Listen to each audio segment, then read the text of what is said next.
Hello friends, जय श्री कृष्णा, राधे राधे। तो क्या आपको पता है कलयुग की अंत कैसे होगा? तो आज हम इस वीडियो में आपको पूरी जानकारी देंगे कि कलयुग का अंत कैसे होगा। तो पूरी वीडियो जरूर देखें। हिंदू धर्म ग्रंथों के अनुसार वर्तमान समय कलयुग का है। ये 4 युगों में सबसे अंतिम युग माना जाता है। कहा जाता है कि कलयुग में धर्म, सत्य, दया और सदाचार धीरे धीरे कम होते जाते हैं, जबकि अधर्म, लोभ, क्रोध और अन्याय बढ़ता जाता है। लेकिन क्या आपने कभी सोचा है कि कलयुग का अंत कैसे होगा? ये कथा बहुत ही रोचक और रहस्यमयी है। पुराणों में वर्णन मिलता है कि जैसे जैसे कलयुग अपने अंतिम चरण में पहुंचेगा, संसार में पाप और अत्याचार अपनी चरम सीमा पर पहुंच जाएंगे। लोग धन के लिए किसी भी हद तक जाने लगेंगे। रिश्तों में प्रेम और विश्वास समाप्त होने लगेगा। सत्य बोलने वाले लोग दुर्लभ हो जाएंगे और झूठ बोलने वालों को सम्मान होगा। प्रकृति भी अपना संतुलन खोने लगेगी। भयंकर सूखा, बाढ़, भूकंप और अनेक आपदाएं बार बार आने लगेगी। कहा जाता है कि उस समय मनुष्य की आयु भी बहुत कम रह जाएगी। लोग शारीरिक और मानसिक रूप से कमजोर हो जाएंगे। धर्म का पालन करने वाले बहुत कम बचेंगे।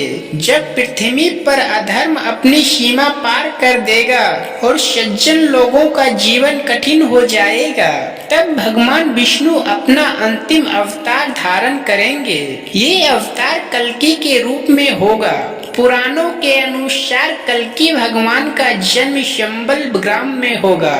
वे एक तेजस्वी और दिव्य योद्धा होंगे। उनके पास देवदत्त नाम का सफेद घोड़ा और हाथ में चमकती हुई तलवार होगी। जब अधर्मियों का अत्याचार असहनीय हो जाएगा, तब कल्कि भगवान अपने दिव्य रूप में प्रकट होकर दुष्ट शक्तियों का विनाश करेंगे। उनकी तलवार की चमक से अधर्म और पाप का अंत होने लगेगा।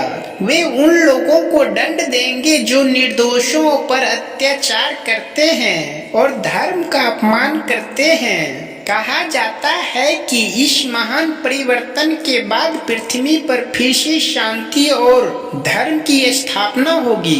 कलयुग समाप्त हो जाएगा और सतयुग का आरंभ होगा। सतयुग में लोग सत्यवादी, दयालु और धर्मपरायण होंगे। कृति संतुलित होगी, मनुष्य दीर्घ आयु होंगे और चारों ओर सुख समृद्धि वातावरण होगा। इस प्रकार हिंदू मान्यताओं के अनुसार कलयुग का अंत केवल विनाश नहीं, बल्कि एक नई शुरुआत का प्रतीक है। ये संदेश देता है कि चाहे अंधकार कितना भी बढ़ जाए, अंततः सत्य और धर्म की विजय होती है। यही कलयुग के अंत की सबसे रोचक और प्रेरणादायक बात मानी जाती है।